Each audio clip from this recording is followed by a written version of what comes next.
Petrobras confirma que vai reduzir em 1,5% o preço da gasolina e em 4,1% o preço do litro do diesel. O mercado financeiro mostra que mesmo com as famílias comprando mais, uma melhora consistente do consumo depende do mercado de trabalho. São Paulo proíbe a distribuição de panfletos nas ruas para diminuir a poluição.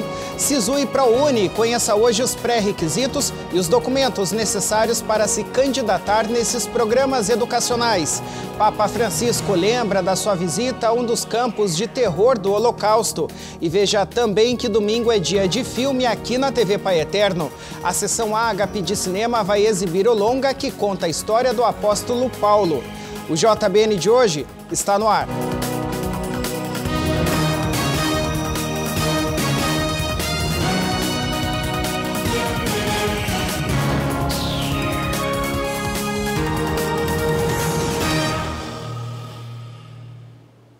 Olá, uma ótima noite para você. Hoje é sexta-feira, dia 24 de janeiro de 2020. Muito obrigado a você que nos acompanha de norte a sul do país. Olha, num movimento ainda tímido, as famílias brasileiras começaram a superar os estragos aí provocados pela crise econômica nacional e a retomar lentamente hábitos de consumo que foram deixados de lado nos últimos anos. Mas o quadro atual ainda está distante do boom de consumo aí vivido pelas famílias no início dos anos 2000. Mas uma melhora mais consistente deve se concretizar apenas aí com a retomada mais forte do mercado formal de trabalho. O consumo das famílias foi um dos motores da atividade econômica no ano passado, impulsionado pela liberação de recursos do Fundo de Garantia do Tempo de Serviço, o FGTS, e deve seguir com este papel agora. No biênio 2019-2020, a expectativa é que o consumo cresça entre 2% e 2,5% em cada ano, segundo bancos e consultorias. Economistas dizem que nos principais indicadores já há uma trajetória de recuperação do consumo e o desempenho do consumo dentro do PIB deixa evidente essa recuperação. Uma série de fatores tem contribuído para que os brasileiros comprem mais. Os juros estão mais baixos, há um avanço acelerado do crédito para a pessoa física e o mercado de trabalho dá sinais de melhora, embora ainda tímido e calçado na informalidade. Economistas de uma instituição financeira nacional dizem que um dos principais estímulos para o consumo é o crédito para a pessoa física, que já cresce a 2 dígitos. No varejo, os segmentos sensíveis ao crédito já crescem mais de 10%. Olha, a Petrobras confirmou que vai reduzir em 1,5% o preço da gasolina e em 4,1% o preço do litro do diesel para as distribuidoras a partir de hoje, viu? O último reajuste feito pela empresa foi uma redução de 3% nos valores aí dos dois combustíveis. E isso aconteceu no dia 14 desse mês. Os preços da gasolina e do diesel vendidos para as distribuidoras têm como base o preço da paridade de importação, que é formado pelas cotações internacionais desses produtos, mais os custos dos importadores, como o transporte e as taxas portuárias, por exemplo. A paridade é necessária porque o mercado brasileiro de combustíveis é aberto à livre concorrência, dando às distribuidoras a alternativa de importar os produtos. Além disso, o preço considera uma margem que cobre os riscos, entre os quais a volatilidade do câmbio e dos preços. A gasolina e o diesel vendidos às distribuidoras são diferentes dos produtos ofertados nos postos de combustíveis. São os combustíveis tipo A, ou seja, a gasolina antes da sua combinação com o etanol e o diesel, e também sem a adição de biodiesel. Os produtos vendidos nas bombas ao consumidor final são formados a partir do tipo A, misturados então a biocombustíveis. O preço de venda às distribuidoras não é o único determinante do preço final ao consumidor. Como a lei brasileira garante a liberdade de preços no mercado de combustíveis e derivados, as revisões feitas pela Petrobras podem ou não se refletir no preço final, que incorpora tributos e repasses dos demais agentes do setor de comercialização, composto aí pelos distribuidores, revendedores e produtores de biocombustíveis. Olha, em São Paulo, capital, está proibida a distribuição de panfletos nas ruas, viu? O decreto da prefeitura já está em vigor e a ideia é diminuir a poluição, na cidade. Mas a nova regra é polêmica, principalmente para quem sobrevive deste tipo de trabalho. Daniel ganha vida distribuindo panfletos na rua. São R$50 por dia para conseguir sustentar a família. Querendo ou não, a gente sabe que não é um serviço registrado, não é uma coisa que pode se falar que é um serviço, mas é uma coisa que a gente ganha nosso dinheiro. Tem que ter trabalho para todos, não pode ter sujeira na rua, tem que ser respeitoso. Agora ele e centenas de outras pessoas em São Paulo não vão poder recorrer a essa fonte de renda. A prefeitura regulamentou uma lei de 2007 que proíbe a distribuição nas vias públicas de panfletos, folhetos ou qualquer material impresso, veiculando mensagens publicitárias. Conhecida como Lei Cidade Limpa, restringe publicidade em espaços públicos.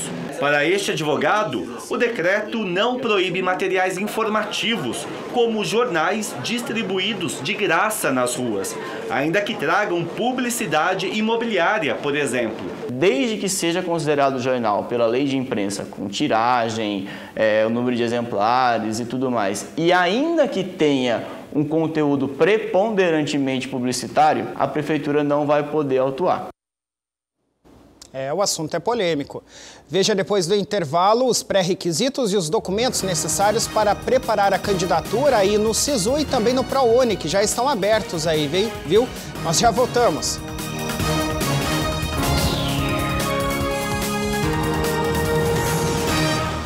O amor do Pai Eterno está presente em todo lugar. E a missão da AFIP é levar esta mensagem adiante. E tudo isso só é possível graças à nossa união. Reze conosco, ajude a fazer o bem. Faça parte desta família de amor.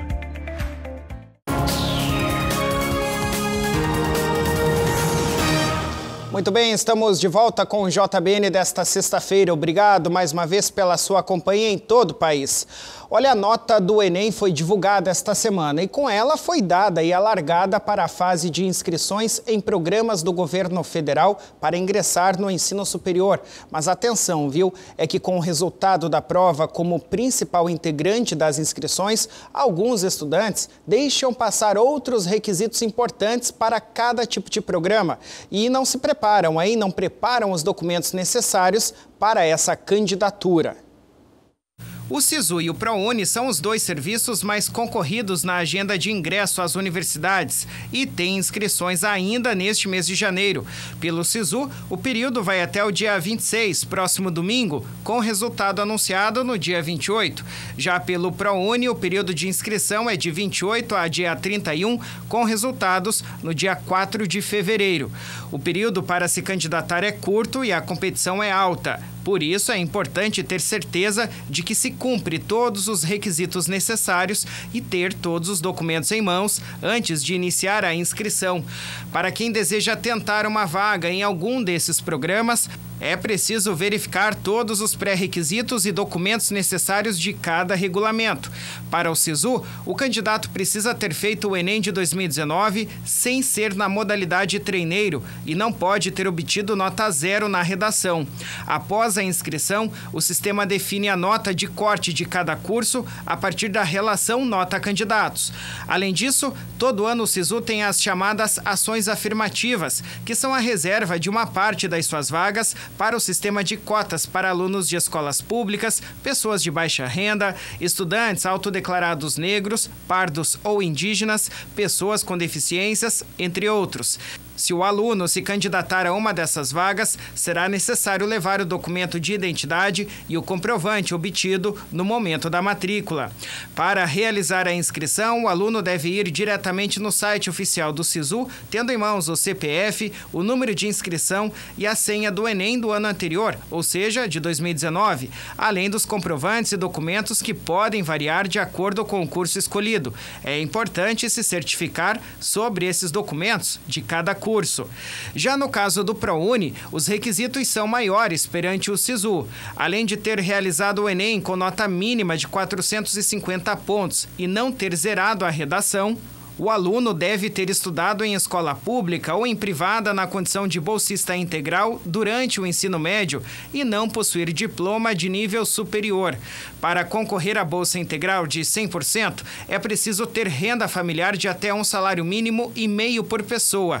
Já os concorrentes de bolsa parcial, de 50%, a renda por pessoa pode ir até 3 salários mínimos. No momento desta inscrição, será necessário ter em mãos apenas o CPF e o número de inscrição, além da senha cadastrada no site do Enem.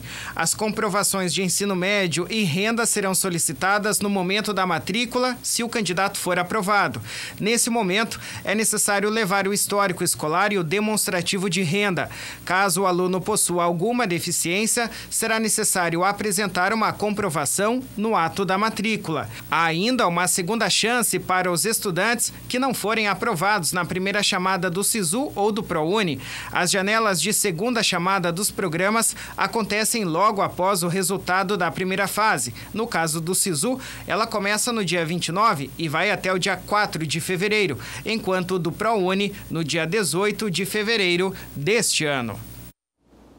É importante ter atenção aí nessa documentação, principalmente, né? Porque o período de inscrição é curto. Olha, quando a temperatura sobe e o calor aperta, ter um ar-condicionado em casa ou no trabalho é um alívio, não é mesmo? Mas olha, sem a devida manutenção, esses aparelhos deixam de ser sinônimo de conforto e passam a prejudicar a saúde. Veja na reportagem a seguir os cuidados necessários para usar o equipamento de forma adequada.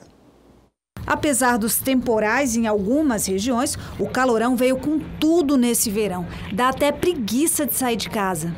Quando a gente vai para o nosso carro, liga o ar-condicionado, é a melhor sensação possível. Esse shopping aqui de Brasília faz periodicamente a manutenção do sistema de ar-condicionado. Os filtros que seguram a poeira, por exemplo, são trocados a cada 15 dias. E de 2 em 2 meses, eles substituem a serpentina, essa peça que mantém o ambiente geladinho. Fora isso, a qualidade do ar é avaliada 2 vezes por ano. Primeiro que a gente evita, eu acho que qualquer doença respiratória, a gente joga um ar de qualidade de volta para o nosso cliente, né? Acho que isso é essencial, acho que todo mundo tem que fazer isso. O ar ambiente nessa temperatura 22, 23 graus não causa tantos danos à pessoa que está ali naquele ambiente. Temperaturas muito baixas fazem com que o ar chegue seco para o pulmão e deixe as estruturas do pulmão ressecadas e gerando então facilidade para alergias e infecções. Vão apresentar doenças respiratórias, as alérgicas, então nasal, coceira no nariz, entupimento do nariz e espirros. Respiratória, febre, tosse, muitas vezes eliminando expectoração amarelada. Doenças alérgicas, além disso, chiados no peito, podem ocorrer e demandar a ida da pessoa a busca de atendimento médico. Quando o ar está ruim, o nariz é o primeiro a dar sinais. Como o verão é a época que mais se usa ar-condicionado, cada um tem que fazer a sua parte. Eu tenho alguns produtos que você compra para fazer higienização do ar-condicionado do carro. Enfim, em casa eu não tenho aqui, mas na minha casa de verão tem ar-condicionado, então todo ano eu faço essa manutenção periódica, enfim, tem que cuidar sem dúvida. É isso, né? Importante aí fazer essa manutenção. Chegou a hora da gente ver a previsão do tempo aí para as capitais do país neste sábado. A gente começa hoje aqui pela região sul, onde o sol deve aparecer aí de uma forma mais expressiva. Então, nesse início de final de semana, sol bastante aberto em Curitiba e em Florianópolis. Máxima de 27, mínima de 13 previstos aí. Na capital paranaense, em Floripa, 26 de máxima e mínima de 20. E em Porto Alegre, entre nuvens, um sol um pouquinho mais tímido, máxima de 34 e mínima de 17 lá para os gaúchos. Aí do sul a gente vai para o sudeste, onde o tempo começa aí a ficar mais fechado e permanece, na verdade, nublado, como vem acontecendo aí durante a semana, né? Sem previsão de chuva por aqui, viu? Vitória, máxima de 27, mínima de 22 neste sábado. BH, máxima de 23, mínima de 21. São Paulo, 25, 18. E Rio de Janeiro, máxima de 27, mínima de 23 graus. Esquentou um pouquinho por lá hoje no Rio, em amanhã, em comparação com hoje. No centro-oeste a gente tem um sol bastante tímido aqui em Campo Grande e o céu encoberto aí no restante das capitais. Goiânia, máxima de 24 e mínima de 21. Cuiabá, 31, 25 nesse sábado. Campo Grande, com o sol então tímido, mais aparecendo, máxima de 30 e mínima de 21 graus. E Brasília, o Distrito Federal, máxima de 22 e mínima de 20 graus. Do centro-oeste para o norte, a gente daí tem uma condição mais de chuva, né? Pancadas de chuvas isoladas aí em várias capitais aqui da região. Rio Branco, com máxima de 30 e mínima de 26 graus. Macapá, 39 e 25. Manaus, máxima de 34 para esse sábado e mínima de 26 graus. Aí eu pulo aqui para Porto Velho, máxima de 30 e mínima de 26. E Palmas, 28, 25. Belém deve ter apenas o céu aí encoberto, né? O céu nublado, máxima de 28 e mínima de 25. E o sol entre nuvens em Boa Vista, com máxima de 34 e mínima de 25 graus nesse sábado, portanto. No Nordeste, daí o tempo fica um pouquinho mais firme, apesar aí de chuva também para a região. Já vou falar dos alertas, viu? A gente tem o sol entre nuvens aqui em Maceió, Fortaleza, João Pessoa e Natal. Natal, a máxima prevista é de 31 e a mínima de 27 graus. João Pessoa, 31 e 27 também. Fortaleza, diminui um pouquinho, 1 grau aqui de máxima prevista para esse sábado e 27 de mínima. Aí temos em Maceió, máxima de 29 e mínima de 26 graus.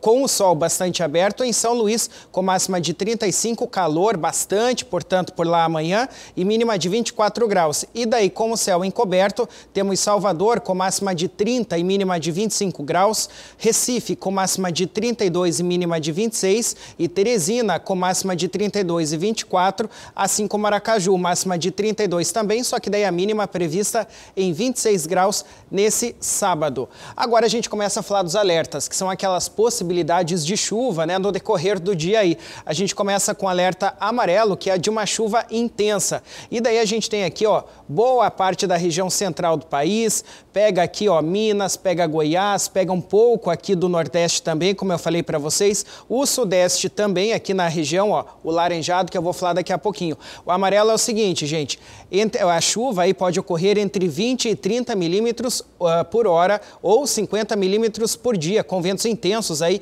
entre 40 e 60 quilômetros por hora. Abaixo o risco aí de alagamentos, ou seja, a chuva não virá tão forte, né?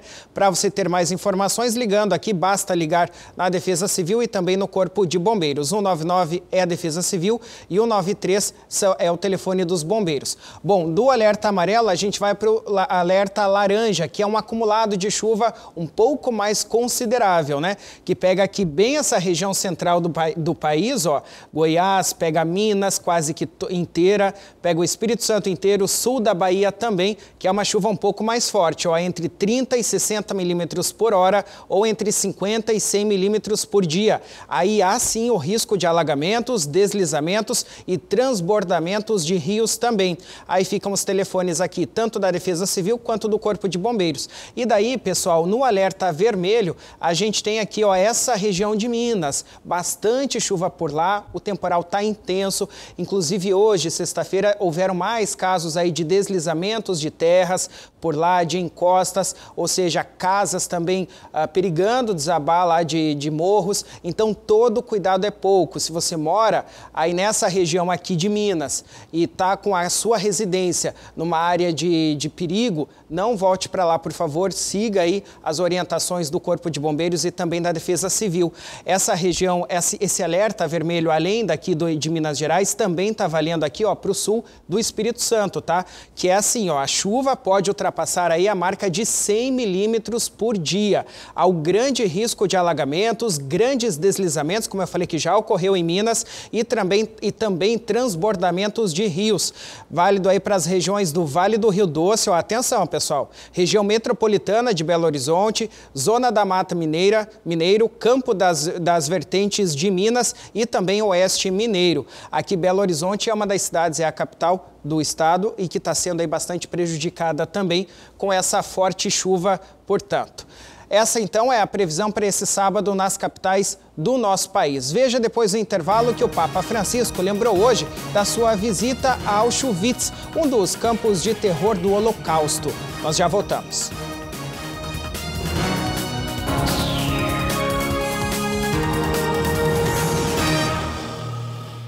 O amor do Pai Eterno está presente em todo lugar. E a missão da FIP é levar esta mensagem adiante. E tudo isso só é possível graças à nossa união. Reze conosco, ajude a fazer o bem. Faça parte desta família de amor.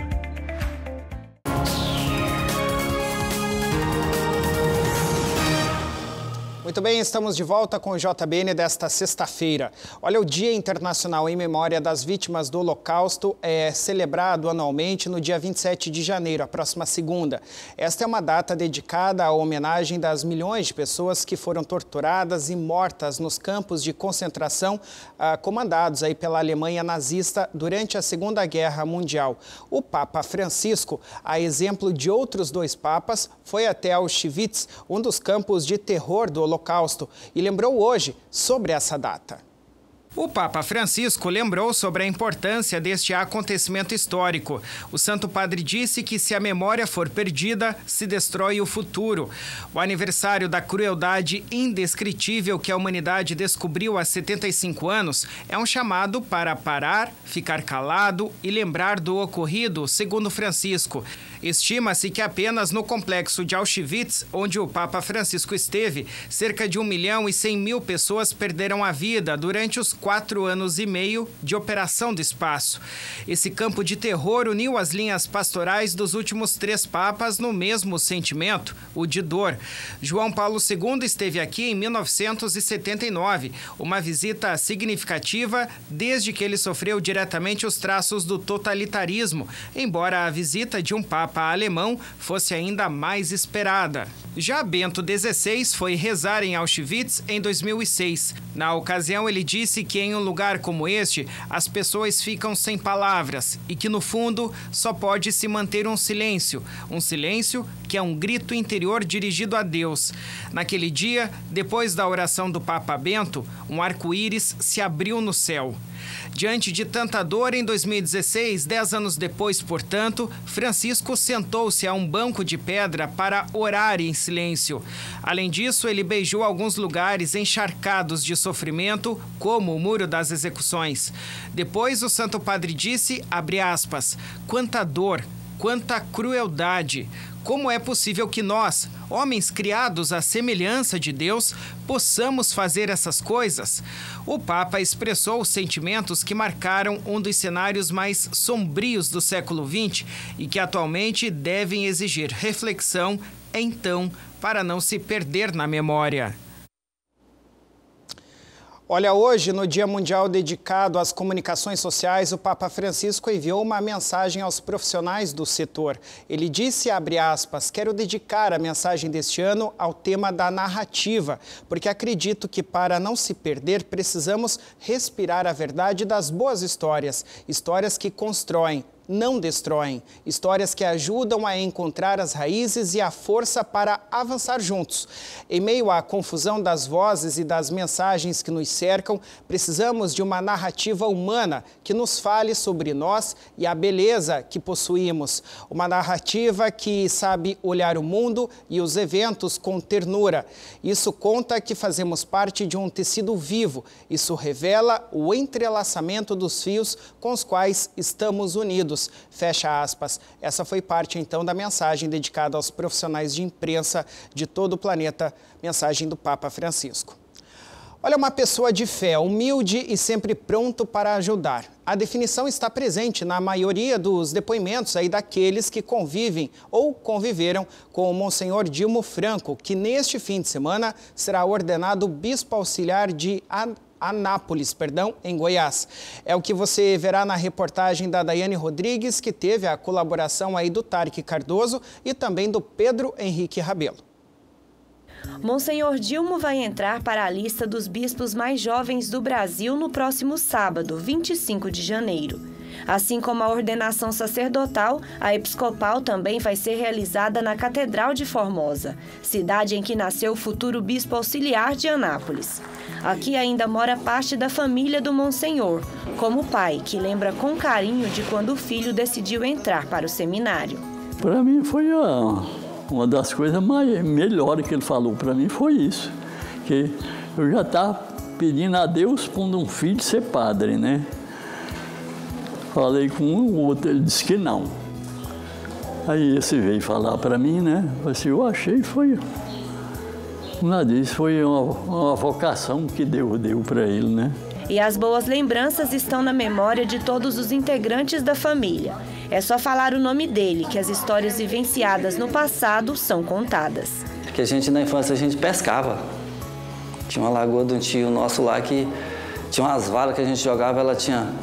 A lagoa cheia aqueles guapé que você não conseguia chegar na beirada, então a gente pescava muito. Assim, de tudo que eu vendo as pessoas falarem, uma coisa que me marcou muito, assim, na minha fé, era quando ele ia fazer as visitas pastorais, né? Queria fazer a pastoral todo final de semana, ele sempre me levava.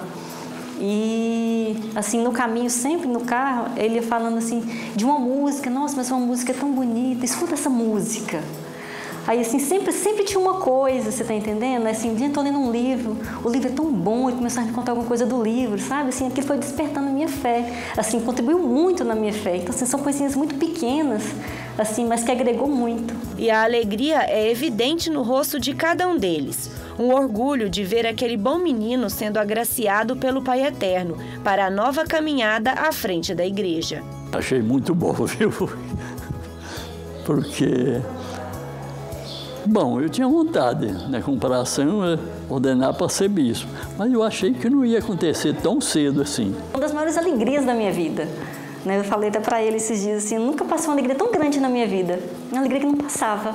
Quem conviveu com Monsenhor Dilmo como a professora, reconhece que desde sempre ele foi perseverante e nunca desistiu dos seus ideais. Falar do Monsenhor Dilmo como aluno, ele era um aluno de ouro, educado, carinhoso, bem relacionado, muito apegado comigo, eu achava, e cresceu assim com essa amizade comigo, e eu sou muito grata por isso, né? Porque de uma certa forma eu contribuí na formação dele, então isso me enche de orgulho. E essas características permaneceram com ele. No seminário sempre teve boa convivência com os colegas, tanto que todos lembram com carinho dos momentos que viveram durante a caminhada para o sacerdócio. A minha amizade com o Padre Dilmo foi se aprofundando na convivência cotidiana do seminário, a partir, insisto dizer, do momento de oração, das dificuldades de chorar juntos, de partilhar os momentos de desafios juntos, as conquistas, né, também juntos. E hoje, sem dúvida, eu digo, não é só o meu melhor amigo, né?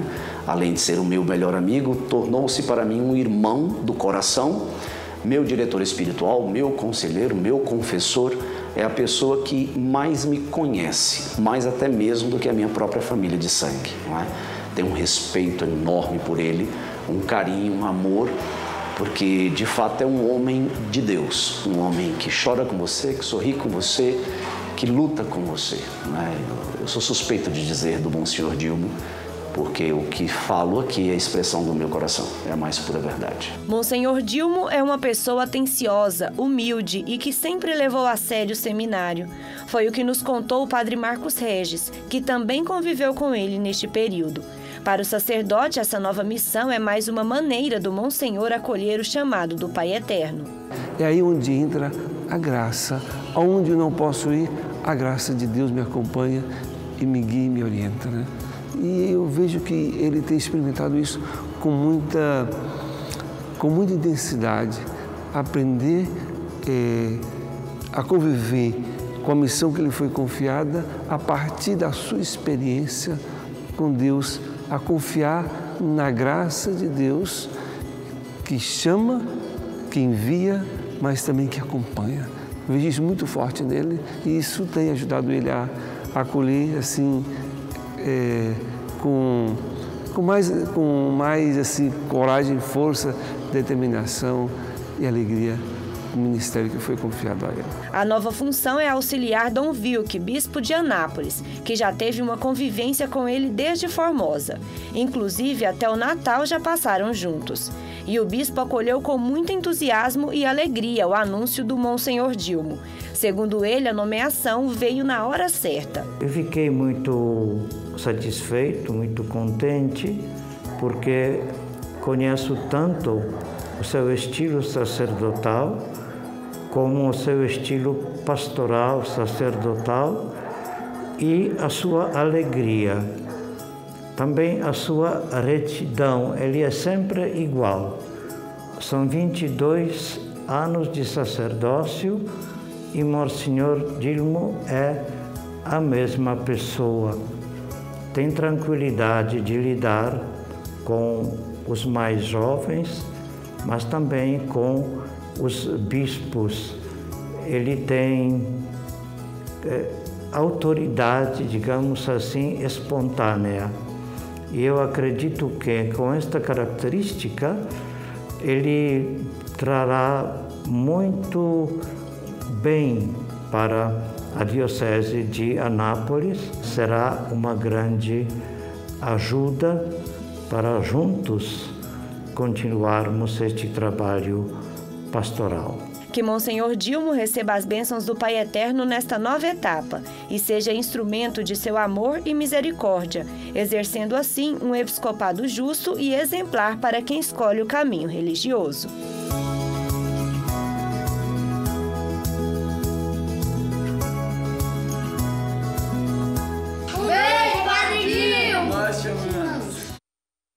Tá aí, boa sorte e bênçãos ao Monsenhor Dilmo, né, nessa nova caminhada que se inicia.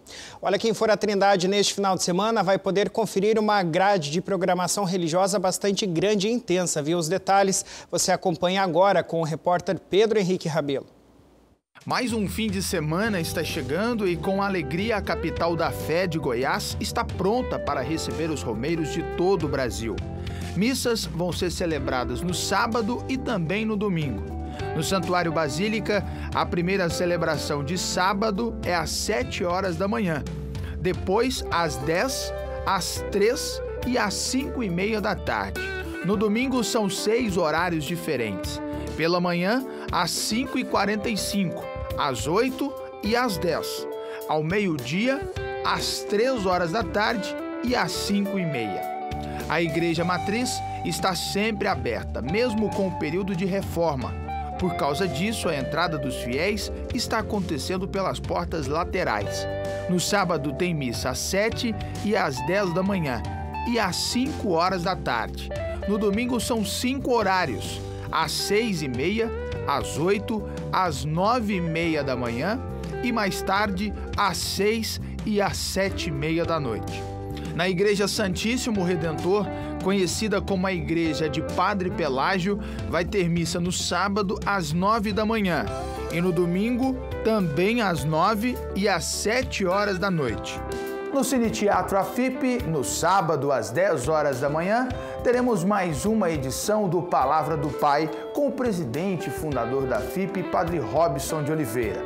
Você que for participar não vai pagar nada. É de graça, é mais uma oportunidade para refletirmos juntos com o Padre Robson sobre as palavras de Deus. À noite também tem programação no Cine Teatro. O Romaria Sertaneja, às 8 da noite, tem muita música e alegria, com a apresentação de Padre Natalino Martins e Fábio Falcão.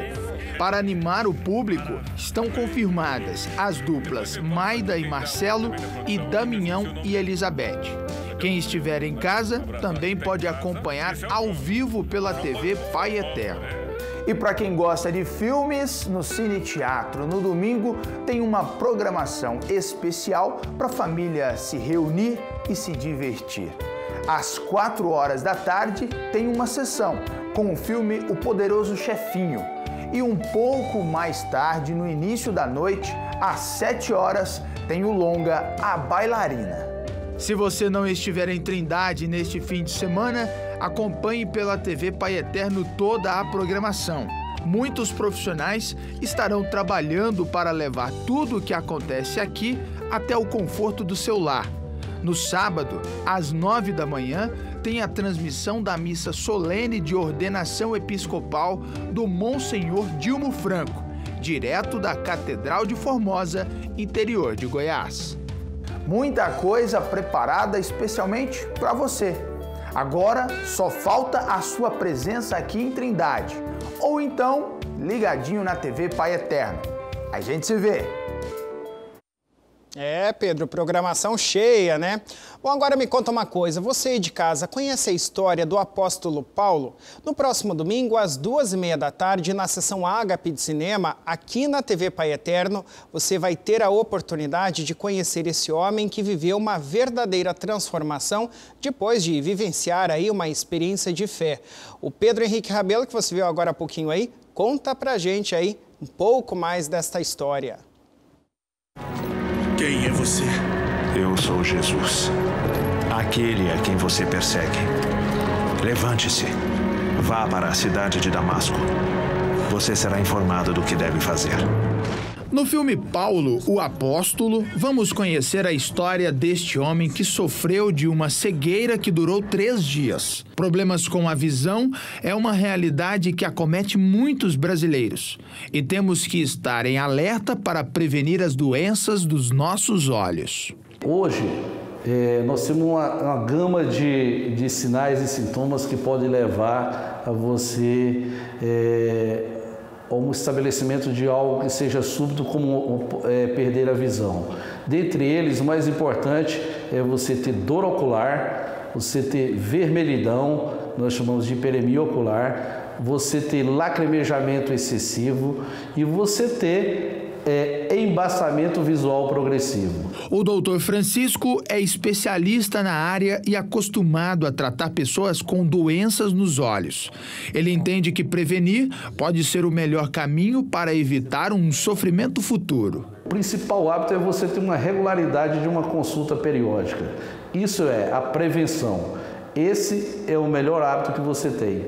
Outro que você pode ter é você ter uma vigilância permanente sobre o seu estado de saúde. Todo dia você praticamente leva tem uma rotina, você tem hábito de ver as mesmas coisas. Você percebe se existe uma diferença nessa quantidade de visão que você vê tudo isso. Segundo números do IBGE, o povo brasileiro sofre com problemas de visão. O número de 35 milhões de pessoas assusta muita gente. Mas isso não é um problema só no território nacional. Segundo a Organização Mundial da Saúde, atualmente 285 milhões de pessoas têm a visão prejudicada por alguma doença. O que conforta é saber que entre 60% e 80% desses casos podem ser tratados e evitados com a ajuda de um acompanhamento médico. O seu Francisco mora em Araguaína, no Tocantins. Veio conferir em Goiânia a saúde do coração, mas por coincidência conheceu o doutor que é o seu xará e acabou fazendo um novo exame. Ele passou a precisar de um acompanhamento após um acidente. Tem um copo bem aqui, ó, que foi acidentado, quebrou acidente de carro, aí deu pancada na cabeça e ficou. Em vista ruim, eu passei a usar óculos, já tem mais de 5 anos. No filme que vamos assistir, foi a caminho da cidade de Damasco que Paulo perdeu a visão. Trazendo para a nossa realidade, é necessário ficarmos atentos às mensagens do nosso corpo. Se você tem uma perda de visão súbita, se não ocorrer trauma, a principal coisa é você buscar o quanto antes um especialista no seu caso. A alimentação pode influenciar diretamente na saúde dos olhos. O que você escolhe comer pode contribuir para enxergar melhor. Sabemos que existem determinados tipos de vitaminas que são essenciais para os olhos de longo prazo. Vitamina A, vitamina E, você pode fazer uso disso. De longo prazo você diminui a possibilidade de ter doenças graves. Outra coisa são o uso dos ômegas. O ômega 3, isso é importante porque ele trabalha a superfície ocular também. Você melhora a superfície ocular, melhorando a qualidade do seu filme lacrimal. Aqui na TV Pai Eterno vamos conhecer a história do apóstolo Paulo. E na vida real conhecemos esses dois Franciscos. E sem combinar nada, um estendeu a mão para o outro, em prol da saúde dos olhos e de uma boa reportagem. Obrigado, doutor Francisco, é meu xará. Deus abençoe ele, dá muita saúde para ele e Deus cuida da vida dele aí. É isso, não se esqueça então, sessão Ágape de Cinema, às 14h deste domingo. Muito bem, essas foram as informações de hoje aqui do JBN. Muito obrigado pela sua companhia. Você fica agora com a Santa Missa e a gente volta a se encontrar na segunda-feira, às 6h45 da noite. Um ótimo final de semana para você, bom descanso e até lá.